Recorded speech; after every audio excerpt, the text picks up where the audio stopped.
Hey, it is your buddy, Peace and Harmony, with you here today.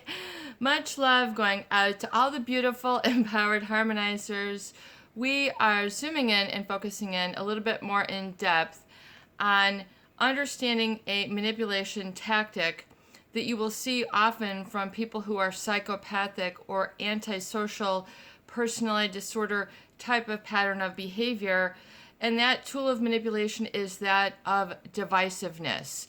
That is splitting up of groups, of creating a division, creating sides, creating particularly us versus them, and creating sort of what they would call divisiveness, favoritism, my party versus your party, my opinions versus your opinions, that really have, a potential for open communication. So normally where there would be open flow of communication, a psychopath will manipulate through what is known as splitting and triangulation and then smear campaigns. So these are all psychological concepts for you to really understand, particularly also that of splitting or divisiveness. And they will create divisiveness within a marriage, which means me and everybody versus you, or within families. They'll, try to maneuver people like pawns according to the outcome that they want. So it's very predetermined and pre-calculated. So people don't stand a chance. A psychopath will tell you other people don't stand a chance of interfering, having a chance to speak up, get their word in, catching things before it's too late. This is just what they do. They will admit it when, if you are around a psychopath long enough and you're able to observe, and then they start giving you the psychopath tells, they will, admit this to you. This is how they create leverage or power over others, which oftentimes is very hypnotic in its nature, which means people begin doing things out of their regular character, and then they interpret this as, oh, what a great influence this person is. I'm doing something different. I'm taking more risks. I'm going, and then oftentimes the psychopath will teach people how good it feels to be bad, how good it feels to be bad. In other words, just do this. Just, it's usually very secretive, very whispered in the ear, very clandestine. And then they'll put on, this masquerade, and really almost the most gullible and the most naive are the people who end up getting pulled in the quickest. The most gullible, naive, sheltered, unassuming, wholesome, nice, unsuspecting, trusting. Do you see where I'm coming from? The people who they will churn like new supply, churn the earth, get ready for them to split up things where there is no split. Everything is kind of all out there until they come in and they start going, mine, mine, mine. And there isn't really, it creates this very childish, where you're, when you were learning how to behave when you're younger, it's all about sportsmanship. It's not all about winning and violating the rules to win. How many of you remember this, and they were all about the win because they wanted to look good in front of their peers. They wanted to impress people. They wanted to get people, impressed, to stand out. And sometimes they will cheat to get the win. And one of the, real painful divisiveness is the smear campaign, the splitting, and the triangulation. Basically, all those concepts are where they create this very unstable dynamic, which is like a triangle. And a triangle is one of the most unstable or dynamic structures. So a circle is very whole, a square is very stable, a triangle is just the the dimensions of it. If you study shapes or design, it creates just, I think that's why they use it as like a warning, or different things. It's, there's just a lot of meaning behind that structure and making the unstable. But if you can create fights, if you can rouse tension, if you can create anger, paranoia, guilt, gaslighting, and brainwashing, then that person controls others through fear and anger as the basics. I mean, and so people then become very reactive. If they don't catch themselves, they'll find themselves, becoming very sardonic. It's not pulling out the best in you. What I would say, you see other people involved in very pointed speech. In other words, creating anger where there was none. Taking a peaceful person and making them angry. Taking a peaceful person, a wholesome person, that they can be like putty in their hands, and then teach them how good it feels to be bad. And then they've got them hooked. And then usually the tactic is that of splitting, which means it's an us versus them, and nudge, nudge, it's us. We have to win. So it becomes this game.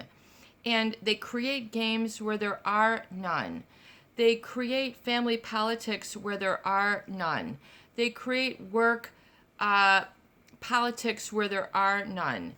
They will become involved in all these insidious details in order to create this divisiveness and this division. If they can create a posse where they sort of, are creating a lot of this it's almost to the ridiculous, because they'll be bringing things up that are, from many years ago that really have no bearing on the present. Some things long ago do have a bearing on the present, and so you need to kind of understand everything in psychology is on a spectrum or a continuum. So things that really have no bearing on the present will be held over you like something you'll never ever be able to shake off. In other words, yeah, that was water under the bridge. Yeah, that happened. Yeah, that created this. But look now. I mean, if there's still problems, then there's still problems. I mean, it is what it is, but they'll create a divisiveness in order to get this sort of fighting, and it's all about the win. And then there's usually some secret hidden agenda. This is, this job is mine, this property is mine, this person is mine, this bank account is mine, this Christmas ornament is mine. I mean, they're creating all this tension where there is none. So do you see how they try to climb the ladder to rule the roost when there is no place for them to rule the roost from? So they create this gap, they create this separation, and then they create people fighting. Do you see how it stirs up a lot of negativity? And then they're just going, wow, what a beautiful, stage that I have created. I mean, do you see how they then pride themselves in this tension and don't feel controlled by the anger, even if you've been controlled by it before? Even if it has caused you to act out of character before. That was then, this is now. There is something known as personal growth and evolution. People make decisions. I'm no longer going to live that lifestyle. I'm no longer going to listen to that music. I'm no longer going to eat that food. I'm no longer going to hang out with those people. I'm no longer going to gamble. I'm no longer going to waste my time, my money, my energy. You might not have many of these epiphanies until you hit your late 20s, 30s, 40s, 50s, and so on. So, what worked then does not work now.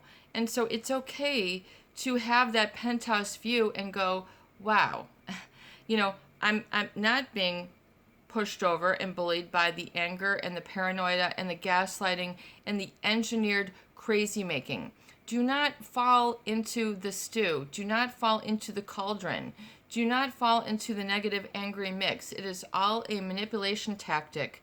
If they can rouse you through these negative emotions and camps, especially without objective data, and because when they're in the position of manipulating, they will cause people to disidentify with their usual objective decision-making process.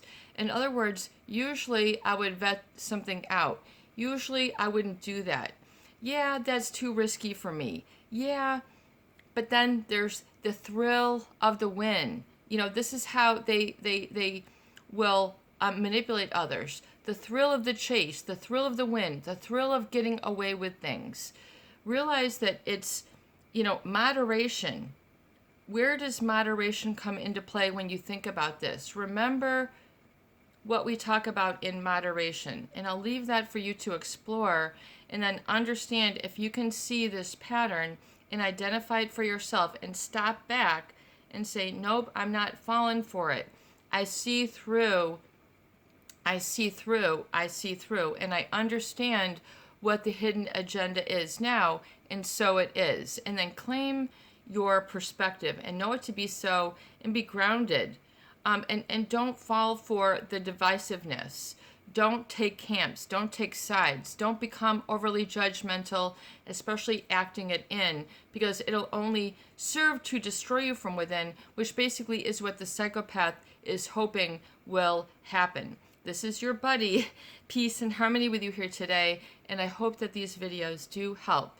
Please share, please subscribe, and for goodness sake, please donate for more great tools, videos, discussion, and support. Peace in, peace out, peace be with you, and have a beautiful day.